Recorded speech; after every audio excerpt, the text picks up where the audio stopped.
ইউনূস সাহেব, পলিটিক্স আর ইকোনমিক্স এক না। পলিটিক্সে 2 আর 2 22 হয়, ইকোনমিক্সে 2 আর 2 4 হয়। আজ আপনি বলছেন আপনি সংস্কার করবেন। কিসের সংস্কার? এনসিপিকে ক্ষমতায় আনার সংস্কার? ডিসেম্বরের কথা তো আমরা বলি নাই, আপনি বলেছেন ইউনূস সাহেব জাতির সামনে ডিসেম্বরের কথা। আমরা বলেছি আপনারা সেই ওয়াদা আপনি রাখেন। সেই ফ্যাসিস্ট আওয়ামী লীগের সময় ডক্টর ইউনূসকে দিয়ে একটা ফুলের দোকান খোলার মতো সাহস কারো ছিল না। সেই সময় ওনাকে আমরা গ্লোবাল অ্যাসেট হিসেবে আখ্যায়িত করেছিলাম। আমরা যখন জেলে থাকি, জেলের থেকে আমরা যখন শুনি ডক্টর ইউনূসের উপর এই দায়িত্ব দেওয়া হবে, আমরা আনন্দিত হই, আমাদের খুশি লাগে এবং সাথে সাথে আমাদের একটা হোপ দাঁড়ায় বাংলাদেশের একটা ভবিষ্যৎ নিয়ে। আজকে ডক্টর ইউনূস সাহেবকে একটা কথা বলতে চাই আমরা। ইউনূস সাহেব, আপনার ক্ষমতার উৎসকে, আপনার ক্ষমতার উৎস জনগণ। যেহেতু সংসদ নাই, আপনার ক্ষমতার উৎস আমরা, রাজনীতিবিদরা, সুশীল সমাজরা, ব্যবসায়ীরা। আজকে আপনি যে সংস্কারের কথা বলছেন, সাধারণ মানুষের কি সংস্কারের একটা প্রস্তাব আপনি নিয়ে আসছেন? আজকে 28 লক্ষ মানুষ চাকরি হারিয়েছে বাংলাদেশে, ওই তার সংস্কারের তো কোনো কথা বলে নাই। আজকে ব্যবসায়ীরা হাহাকার করতেছে, এনবিআর দিয়ে এবং বিভিন্ন সংস্থা দিয়ে তাদেরকে শেষ করে ফেলাচ্ছে, গার্মেন্টস বন্ধ হয়ে যাচ্ছে, ওই তাদেরকেও কথা বলার কোনো জায়গা নাই। আজকে নূর এখানে বসা, নূর জানে ইউনূস সাহেব যখন ক্ষমতায় আসছিল, আমরা প্রথমেই যে বলেছিলাম আপনি রাজনৈতিক বা জাতীয় সরকার করার দরকার নাই, তবে অন্তত পক্ষে আপনি 4-5 জন উপদেষ্টা নেন যাদেরকে মানুষ চিনে, যারা মানুষের সাথে আপনার মাঝখানে যে দূরত্বটা সেটা পৌঁছাতে পারে। কিন্তু আপনি আমাদের সেই কথা শোনেন নাই। আজকে আপনার যে উপদেষ্টারা আছে তাদের অর্ধেক উপদেষ্টার নাম বাংলাদেশের মানুষ বলতে পারে না। তারা জানে না যে তাদের ভাগ্য কার দ্বারা নির্ধারিত হচ্ছে, কার দ্বারা ঠিক হচ্ছে। আপনার আরেকটা সোর্স অফ পাওয়ার ছিল কারা?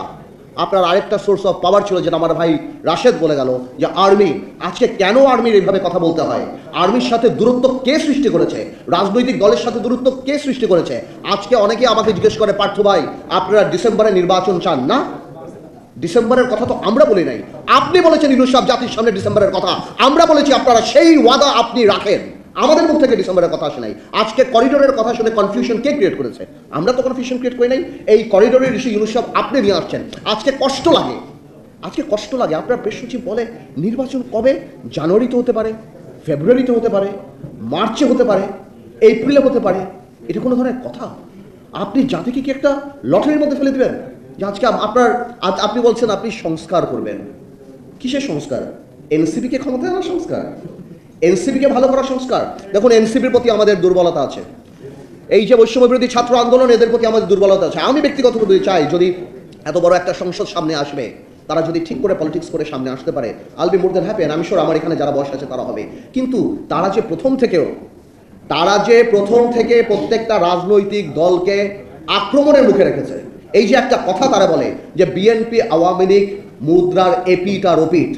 আমরা আর আওয়ামী লীগরা বা অন্যান্য দলরা আমরা নাকি মুদ্রার এপিট আর ওপিট। ওনারা কোন কারণে এই কথা বলে? আজকে কি বিএনপি বাংলাদেশে 1400 লোক হত্যা করেছে? বিএনপি কি লক্ষ কোটি টাকা পাচার করেছে? বিএনপি কি 3টা জাতীয় সংসদ নির্বাচন দিনের নির্বাচন রাতে করেছে? মাথায় রাখতে হবে, আওয়ামী লীগ কোনো রাজনৈতিক দল না। Awami League is a criminal enterprise. BNP আর আমরা রাজনৈতিক দল।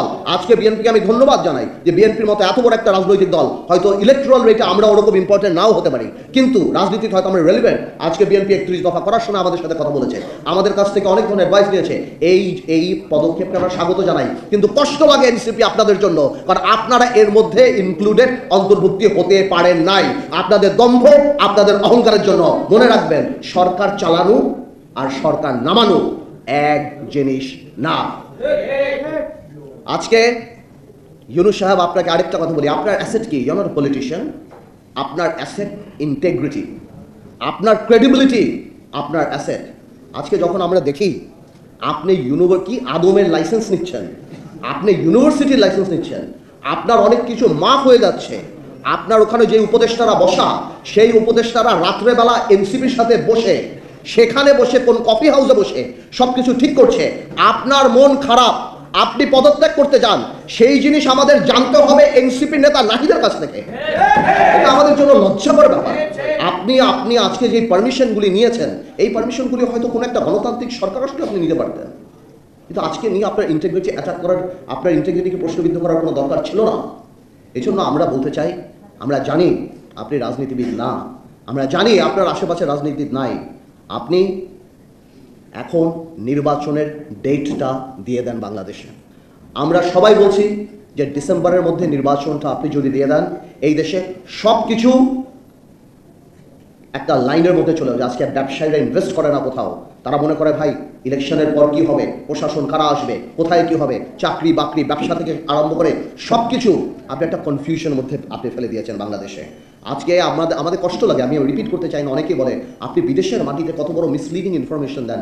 আপনি বলে একটা বিএনপির মতো একটা রাজনৈতিক দল ছাড়া আর কেউ চায় না। তো আপনি তো ওই রাজনৈতিক দলটার দৈর্ঘ্য হওয়ার প্রস্থের কথাও জাপানে বলে দিতেন যে ওই রাজনৈতিক দলটা কত বড়, ওই রাজনৈতিক দলটার সাপোর্টেই আপনি যে ওই চেয়ারে বসে আছেন, ওই রাজনৈতিক দলটার সঙ্গেই যুগপৎ আন্দোলনে আমরা সবাই ছিলাম।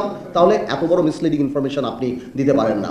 ভাইয়েরা আমার, আমি কথা শর্ট করবো, এখানে সালাউদ্দিন ভাই চলে আসছে, সালাউদ্দিন ভাই আবার অন্য জায়গায় যেতে হবে।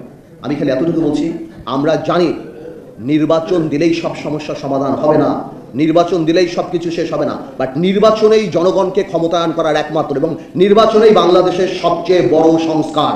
আর বাকি যা সংস্কার সেটা সময়ের ব্যাপার। ইউনূস সাহেব 17 বছর বাংলাদেশের মানুষ ভোট দেয় নাই, আপনি মানুষের ক্ষমতাটা মানুষের হাতে দিয়ে দেন, মানুষ আপনাকে সবসময় স্মরণ রাখবে এবং আমরাও আপনাকে শ্রদ্ধার সাথে স্মরণ রাখবো। তাহলে আমি আগেও বলি ইউনূস সাহেব, পলিটিক্স আর ইকোনমিক্স এক না, পলিটিক্সে 2 আর 2 22 হয়, ইকোনমিক্সে 2 আর 2 4 হয়। আপনাকে অনেক ধন্যবাদ।